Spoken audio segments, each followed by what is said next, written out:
அல்லேலூயா, அல்லேலூயா. அருமை இரட்சகரும் ஆண்டவரும் மீட்பெருமாகிய இயேசு கிறிஸ்துவின் இனிதான நாமத்தினாலே இந்த 6வது மாதத்தின் முதல் ஓய்வு நாள் ஆராதனைக்காக ஜெபிக்கும்படி கடந்து வந்திருக்கிற உங்களை இயேசு கிறிஸ்துவின் நாமத்தில் அன்போடு நாங்கள் வாழ்த்துகிறோம், உங்களை வரவேற்றுக் கொள்ளுகிறோம். நம்முடைய ஜெபம் ஒரு பெரிய ஆசீர்வாதம். நம்முடைய ஜெபம் நம்முடைய ஆவிக்குரிய வாழ்க்கைக்கு ஒரு பெரிய பலன். இந்த ஜெபத்தின் மூலமாய் நாம் யாவரும் ஆசீர்வதிக்கப்படுகிறோம். தேவனுடைய திட்டத்தை நாம் நிறைவேற்றி கொண்டிருக்கிறோம். கர்த்தர் இந்த ஜெபத்தின் மூலமாய் பெரிய காரியங்களை செய்து கொண்டிருக்கிறார். ஜெபிக்கிற உங்களையும் உங்கள் குடும்பத்தையும் ஆண்டவர் விசேஷமாய் ஆண்டவர் இந்த புதிய மாதம் முழுவதும் கரம் பிடித்து நடத்தி ஆண்டவர் ஆசீர்வதிப்பார். அவர் பெரிய காரியங்களை செய்வார். அல்லேலூயா, அல்லேலூயா. இந்த நாளிலும் கூட பரிசுத்த ஆவியானவரால் நிரப்பப்படும் போது என்ன சம்பவிக்கும், அதுதான் இந்த நாளுக்குரிய செய்தியின் தலைப்பு. பரிசுத்த ஆவியானவரால் நிரப்பப்படும் பொழுது என்ன சம்பவிக்கும்? அப்போ பரிசுத்த ஆவியானவர், பரிசுத்த ஆவியின் அபிஷேகம். இப்போ எல்லா சபைகளிலேயும் இந்த பரிசுத்த ஆவியின் அபிஷேகத்தை குறித்து ஜனங்களுக்கு பேச ஆரம்பித்திருக்கிறார்கள். பரிசுத்த ஆவியின் அபிஷேகம் பெற்றுக்கொள்ளுங்க. அந்த ரிவைவல், அந்த பிரசன்ஸ், அந்த பிரசன்னம், அந்த அபிஷேகம், அதை நீங்கள் எல்லாரும் பெற்றுக்கொள்ளுங்கன்னு சொல்லி இப்போ அநேக போதகர்களுக்குள்ள ஆவியானவர் அந்த காரியத்தை வெளிப்படுத்தி இப்போ சொல்ல ஆரம்பித்திருக்கிறதை நம்ம பார்க்கிறோம். அந்த பரிசுத்த ஆவியின் அபிஷேகம், இந்த அபிஷேகத்தை எல்லாரும் பெற்றுக்கொள்ளணும். அந்த அபிஷேகம்தான் இனி கடைசி கால எழுப்புதலுக்கு ஒரு பெரிய வித்தாய் இருக்கிறது. பரிசுத்த ஆவியின் அபிஷேகம்தான் ஜனங்களுடைய பாதுகாப்புக்கு ஒரு அரணாய் இருக்கிறது. பரிசுத்த ஆவியின் அபிஷேகம். அப்ப பரிசுத்த ஆவியானவரால் நிரப்பப்படும் போது என்ன சம்பவிக்கும்? முதலாவது, பரிசுத்த ஆவியானவர், அந்த பரிசுத்த ஆவியானவரால் நிரப்பப்படும் போது நுகங்கள் முறியும். அல்லேலூயா.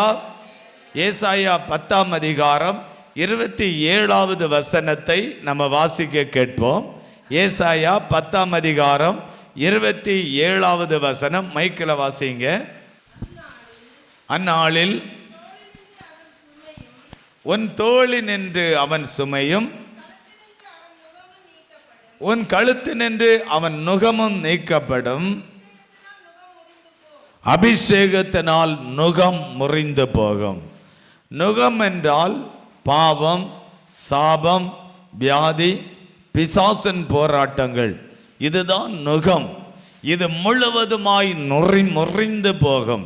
அப்ப அபிஷேகத்தினால் நுகங்கள் முறிந்து போகும். அல்லேலூயா. நம்ம ஆவிக்குரிய வாழ்க்கையில் வாழ்கிற தேவ பிள்ளைகளாகிய நமக்கு அபிஷேகம் தேவை. அபிஷேகம் இறங்க இறங்க இறங்க நுகங்கள் முறிந்து போகும். மந்திரவாதத்தினால் வந்த நுகங்கள், சாத்தானால் வந்த நுகங்கள், வியாதியின் நுகங்கள், பிசாசன் நுகங்கள், சாபம், முன்னோர்கள் செய்த பாவத்தினால் வந்த அந்த சாபம் என்கிற நுகங்கள், இது எல்லாம் முறிந்து போகும். அல்லேலூயா. இந்த பரிசுத்த ஆவியின் அபிஷேகத்தை பெற்றுக்கொள்ளும்படி அப்போஸ்தலர் 2ஆம் அதிகாரம் 1வது வசனத்தை நம்ம வாசிக்கும் போது, அப்போஸ்தலர் 2ஆம் அதிகாரம் 1வது வசனம். பெந்தேகோஸ்தே என்னும் நாள் வந்தபோது, பெந்தேகோஸ்தே என்னும் நாள் வந்தபோது அவர்கள் எல்லாரும் ஒருமனப்பட்டு ஓரிடத்தில் வந்திருந்தார்கள், ஒரு இடத்திலே வந்திருந்தார்கள். இப்ப பெந்தேகோஸ்தே என்னும் நாள், இயேசு உயிரோடு எழுந்த 50வது நாள் பெந்தேகோஸ்தே நாள். அந்த நாள் வந்தபோது அவர்கள் எல்லாரும் ஒருமனப்பட்டு ஓரிடத்திலே வந்தார்கள். அவர்கள் எல்லாரும் ஒருமனப்பட்டு ஓரிடத்திலே வந்தார்கள். யாரெல்லாம் ஒருமனப்பட்டு ஓரிடத்திலே வந்தார்கள்? அப்போஸ்தலர் 1ஆம் அதிகாரம் 13, 14, 15 வசனங்களை வாசிக்கும் பொழுது அதை நாம் அறிந்து கொள்ள முடியும். யாரெல்லாம் அந்த இடத்திலே ஒருமனப்பட்டு வந்தார்கள்? அவர்கள் அங்கே வந்தபோது மேல் வீட்டில் ஏறினார்கள். அதில் பேதுருவும் யாக்கோபும் யோவானும் அந்திரேயாவும் பிலிப்பும் தோமாவும் பர்தலமேயுவும் மத்தேயுவும் அல்பேவின் குமாரனாகிய யாக்கோபும் செலபு எனப்பட்ட சீமோனும் யாக்கோபின் சகோதரனாகிய யூதாவும் தங்கியிருந்தார்கள். அங்கே அவர்கள் எல்லாரும் ஸ்திரீகளோடும் இயேசுவின் தாயாகிய மரியாளோடும் அவருடைய சகோதரரும் கூட ஒருமனப்பட்டு ஜெபத்திலும் வேண்டுதலிலும் தரித்திருந்தார்கள். அல்லேலூயா. அங்கே யாரெல்லாம் கூடினார்கள் என்று ஆண்டவர் வசனத்தின் மூலமாய் எழுதி வைத்திருக்கிறார். இவர்கள் எல்லாரும் ஒருமனப்பட்டார்கள். கிட்டத்தட்ட 120 பேர் அந்த இடத்திலே ஒருமனப்பட்டார்கள். ஒருமனப்பட்டு அவர்கள் ஜெபிக்க ஆரம்பித்திருக்கிறார்கள். வசனம் 24வது வசனம், அப்போஸ்தலர் 2ஆம் அதிகாரம் 24வது வசனம். தேவன் அவருடைய மரண உபாதைகளின் கட்டை அவிழ்த்து அவரை எழுப்பினார். 4வது வசனம், அவர்கள் எல்லாரும் பரிசுத்த ஆவியினாலே நிரப்பப்பட்டார்கள். அல்லேலூயா. அவர்கள் மேல் வீட்டறையிலே ஏறி கிட்டத்தட்ட 120 பேர் ஒருமனப்பட்டார்கள். ஒரு மனம். உங்க வீட்டிலையும் நம்ம வீட்டிலையும் ஒரு மனம் தேவை. கணவன் மனைவி பிள்ளைகள் எல்லாரும் குடும்பமா உட்கார்ந்து ஒரு மனத்தோடு ஜெபிக்கும் போது பரிசுத்த ஆவியின் அபிஷேகம் உங்க வீட்டுக்குள்ள இறங்கும். நம்ம எல்லாரும் ஒருமனப்பட்டு சபையில் ஆராதிக்கும் போது பரிசுத்த ஆவியின் அபிஷேகம் அங்கே இறங்கும். நீங்க குழுவாய் கூடி ஜெபிக்கும் போது ஒருமனப்பட்டால் அந்த இடத்திலே பரிசுத்த ஆவியின் அபிஷேகம் இறங்கும். அல்லேலூயா. அப்ப பரிசுத்த ஆவியானவரால் நிரப்பப்பட வேண்டுமானால் நமக்கு ஒரு மனம் தேவை. அவர்கள் எல்லாரும் ஒருமனப்பட்டு அந்த இடத்திலே வந்து அந்த ஜெபித்தார்கள். அப்போஸ்தலர் 4ஆம் அதிகாரம் 31வது வசனம். அவர்கள் ஜெபம் பண்ணின போது அவர்கள் கூடியிருந்த இடம் அசைந்தது. அவர்கள் எல்லாரும் பரிசுத்த ஆவியினாலே நிரப்பப்பட்டார்கள். அல்லேலூயா. அவர்கள் எல்லாரும் கூடியிருந்த இடத்திலே ஒரு அசைவு உண்டானது. எல்லாரும் பாவத்தில் வந்தவர்களுக்கு பாவ உணர்வு என்கிற அசைவு உண்டானது. அந்த இடத்துல வியாதியோடு வந்தவர்களுக்கு வியாதியின் கட்டு விலகி போனது, ஒரு அசைவு உண்டானது. அந்த இடத்துல சாபம் இருந்தது, அதிலே ஒரு அசைவு உண்டானது. சில பேர் பிசாசினால் அசுத்தாவியின் போராட்டத்தினால் வந்திருந்தார்கள், அதிலே ஒரு அசைவு உண்டானது. அவர்கள் கூடியிருந்த இடத்தில் ஒரு அசைவு உண்டானது என்று வேதம் சொல்லுகிறது. அவர்கள் எல்லாரும் பரிசுத்த ஆவியினாலே நிரப்பப்பட்டார்கள்.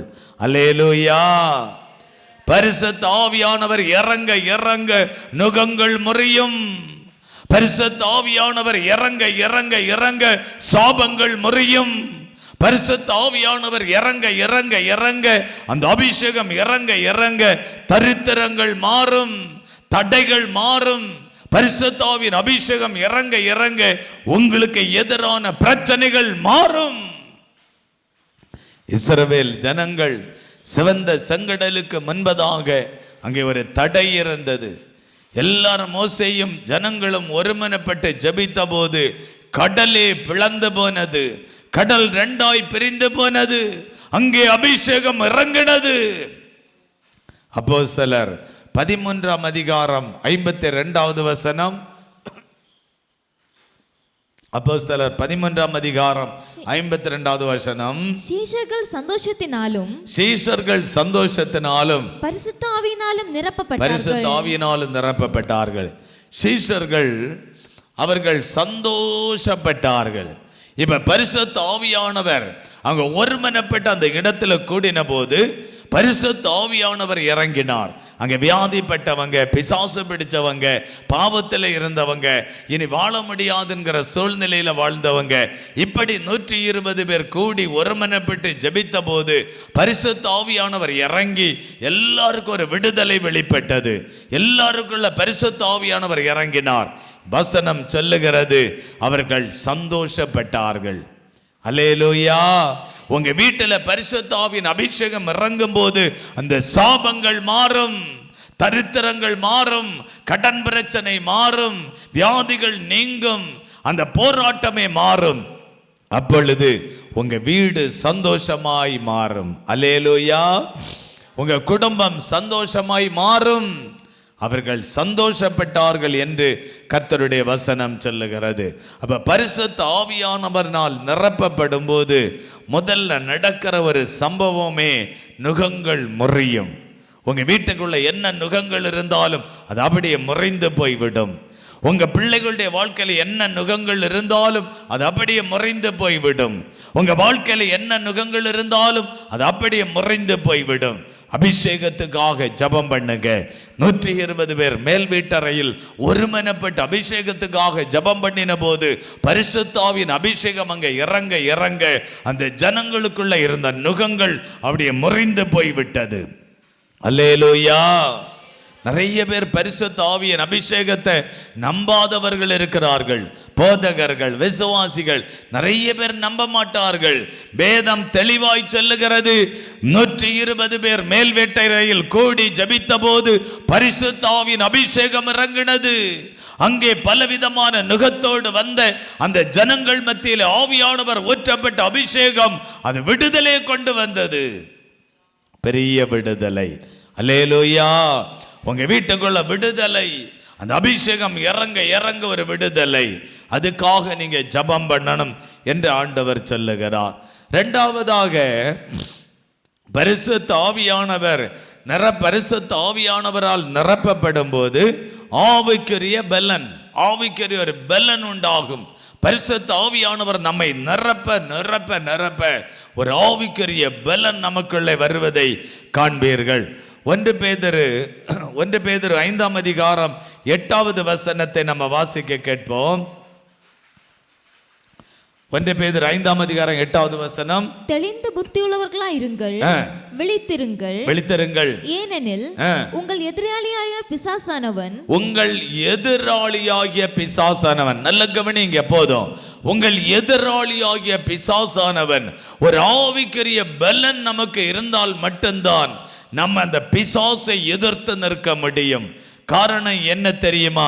இந்த பரிசுத்த ஆவியின் அபிஷேகத்தை பெற்றுக்கொண்ட உடனேயே பரிசுத்தமாய் வாழ, ஆண்டவருக்கு பயந்து வாழ, வேதத்தின்படி வாழ, கர்த்தர் சொன்ன வார்த்தையின்படி வாழ, எல்லா ஆவிக்குரிய வழியில வாழ நம்ம அப்படியே ஒப்பு கொடுத்து அதன்படியே வாழ ஆரம்பிக்கிறோம். சாத்தான் இப்பொழுது குறுக்கிடுவான். சாத்தான் இப்ப பரிசுத்தத்தை கெடுக்க தீவிரமாய் செயல்படுவான். அதனால தான் ஆவியானவர் சொல்லுகிறார், இந்த எதிராளியாகிய பிசாசானவன், அந்த எதிராளியாகிய பிசாசானவன் நம்மளை எதிர்த்து கொண்டே இருப்பான், யுத்தம் பண்ணி கொண்டே இருப்பான். அப்படி எதிராளியாகிய பிசாசானவன் அவனுடைய சதி திட்டங்களை செயல்படுத்தி கொண்டே இருப்பான். இப்போ லூக்கா 24ஆம் அதிகாரம் 41வது வசனம், 49வது வசனம். லூக்கா 24ஆம் அதிகாரம் 49வது வசனம். என் பிதா வாக்குத்தத்தம் பண்ணினதை இதோ நான் உங்களுக்கு அனுப்புகிறேன். நீங்களோ உன்னதத்திலிருந்து வரும் பலனால் தரிப்பிக்கப்படும் வரைக்கும் எருசலேம் நகரத்தில் காத்திருங்கள் என்றார். இது இயேசு சொன்ன ஒரு வார்த்தை. நீங்கள் காத்திருங்கள். இந்த அபிஷேகத்தை பெற்றுக்கொள்ள நீங்க காத்திருங்க. இந்த அபிஷேகத்தை பெற்றுக்கொள்ளும் வரைக்கும் நீங்க காத்திருங்க. இரவு தூங்காதுங்க, விழித்திருந்து ஜெபம் பண்ணுங்க. அதிகாலையில தூங்காதுங்க, விழித்திருந்து ஜெபம் பண்ணுங்க. உபவாசம் எடுத்து ஜெபம் பண்ணுங்க. இரவு விழித்திருந்து ஜெபம் பண்ணுங்க. ஆவியில நிரப்பப்பட்டு ஜெபம் பண்ணுங்க என்பதாக இயேசு சொல்லுகிறார். உங்களை பரிசுத்தத்தை கெடுக்க, உங்களை பரலோகத்துக்கு போகக்கூடாதபடி தடுக்க, நீங்கள் பரிசுத்தமாய் வாழக்கூடாதபடி இந்த பூமியிலே ஒரு சாத்தான் என்கிற அசுத்த ஆவி செயல்படுகிறது. ஆகவே எதிராளியாகிய பிசாசானவனை எதிர்த்து ஜெபிக்க உங்களுக்கு ஒரு பலன் தேவை. அல்லேலூயா. வேதம் சொல்லுகிறது அந்த உன்னதத்திலிருந்து ஒரு பலன் வருகிறது வரையிலும் நீங்கள் காத்திருங்கள். சபையில காத்திருங்க, ஜப வீட்டில காத்திருங்க, ஜபக்குழுவில் காத்திருங்க, வீட்டில காத்திருங்க, அதிகாலையில காத்திருங்க, இரவிலே காத்திருங்க, ஜபத்துல காத்திருங்க, உபவாசத்துல காத்திருங்க, விழித்திருந்து காத்திருங்கள். அந்த பரிசுத்த ஆவியின் அபிஷேகத்தை பெற்றுக் கொள்ளுகிறது வரையிலும், அந்த பலன் வருகிறது வரையிலும் காத்திருங்கள் என்பதாக இயேசு சொல்லுகிறார். அல்லேலூயா. நீங்கள் காத்திருங்கள்.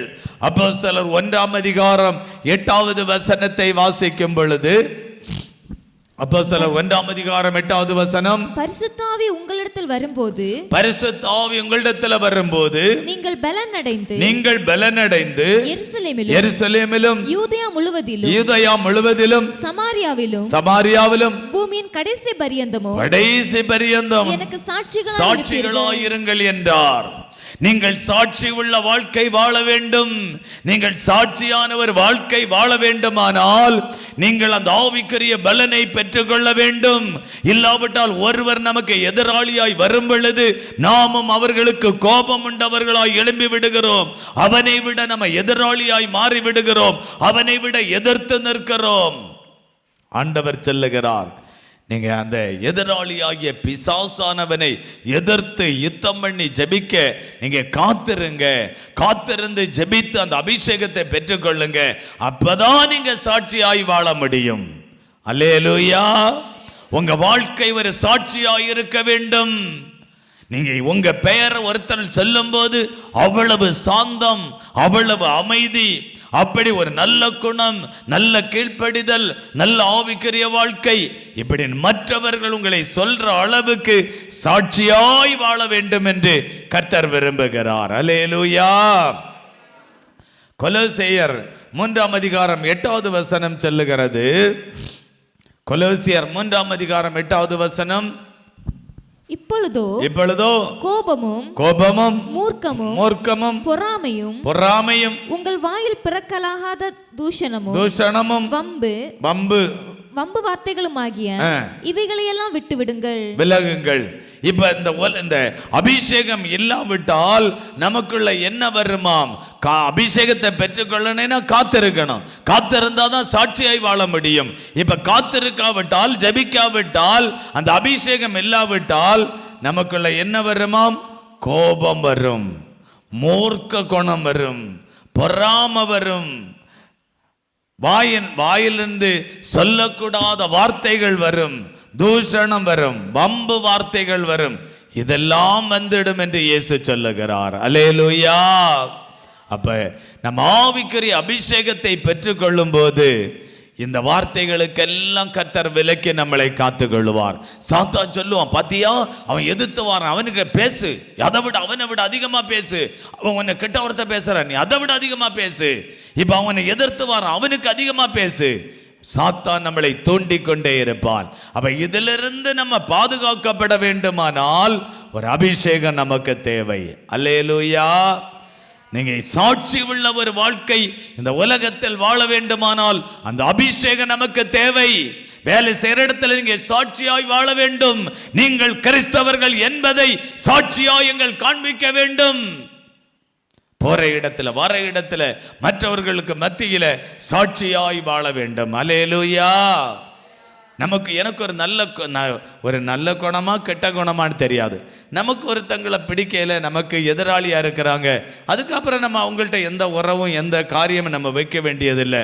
நான் அந்த இடத்துல நம்ம அந்த மாதிரி நடந்து கொண்டாலே போதும். அல்லேலூயா.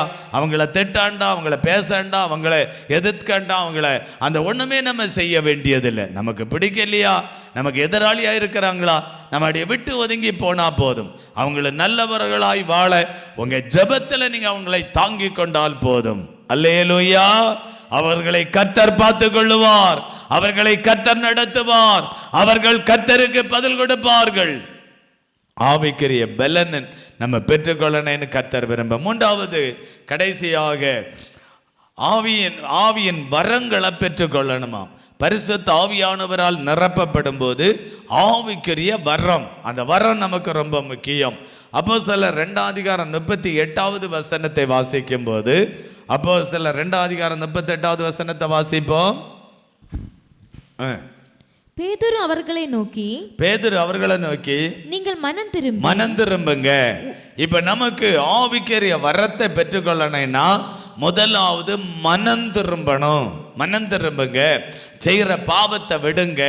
இந்த பாவம் நமக்கு வேண்டாம்னு நீங்க வெறுத்துருங்க. பாவத்தை விட்டு மனம் திரும்புங்கள். ஒவ்வொருவரும் பாவ மன்னிப்புக்கென்று இயேசு கிறிஸ்துவின் நாமத்தினாலே ஞானஸ்நானத்தை பெற்றுக்கொள்ளுங்க. அப்பொழுது பரிசுத்த ஆவியின் வரத்தை பெறுவீர்கள். இந்த பரிசுத்த ஆவியின் வரத்தை பெற்றுக்கொள்ள வேண்டுமானால் நீங்கள் மனம் திரும்ப வேண்டும், பாவ மன்னிப்பை பெற்றுக்கொள்ள வேண்டும், ஞான ஸ்நானம் எடுத்துக்கொள்ள வேண்டும். இது செய்யும்போதுதான் பரிசுத்த ஆவியின் வரத்தை பெறுவீர்கள். அல்லேலூயா. நம்ம மனம் திரும்பி இருக்கிறோமா? யோசித்து பாருங்க. பாவம் மன்னிப்பு ஆண்டவரிடத்திலிருந்து பெற்றிருக்கிறோமா? யோசித்து பாருங்க. ஞான ஸ்நானத்தை எடுத்திருக்கிறோமா? யோசித்து பாருங்க. இது இருந்தால் இந்த பரிசுத்த ஆவியின் வரத்தை நீங்கள் பெற்றுக்கொள்வீர்கள் என்று வசனம் சொல்லுகிறது. அல்லேலூயா. அப்படி என்ன வரத்தை ஆண்டவர் தருவாராம்? 1 கொரிந்தியர் 12 8, 9, 10 வசனங்களை வாசித்தால் என்ன வரத்தை ஆண்டவர் தருவாராம்? 1 கொரிந்தியர் 12 8, 9, 10 வசனம். எப்படியெனில் ஒருவனுக்கு ஆவியினாலே ஞானத்தை போதிக்கும் வசனம், ஒருவனுக்கு ஆண்டவர் கொடுக்கிற வரம் ஆவியினாலே ஞானத்தை போதிக்கும் வசனம். வேறொருவனுக்கு ஆவியினாலே அறிவை உணர்த்துகிற வசனம். இன்னைக்கு நிறைய ஜனங்க அறிவு கெட்டு கிடக்குறாங்க. அந்த அறிவை உணர்த்துகிற அந்த வசனம், அந்த வார்த்தை ஆண்டவர் தருவார். வேறொருவனுக்கு அந்த ஆவியினாலேயே விசுவாசமும், வேறொருவனுக்கு அந்த ஆவியினாலேயே குணமாக்கும் வரங்களும், வேறொருவனுக்கு அந்த ஆவியினாலே குணமாக்குகிற வரம், ஜெபிக்கும் போது குணமாக்குகிற வரம், வேறொருவனுக்கு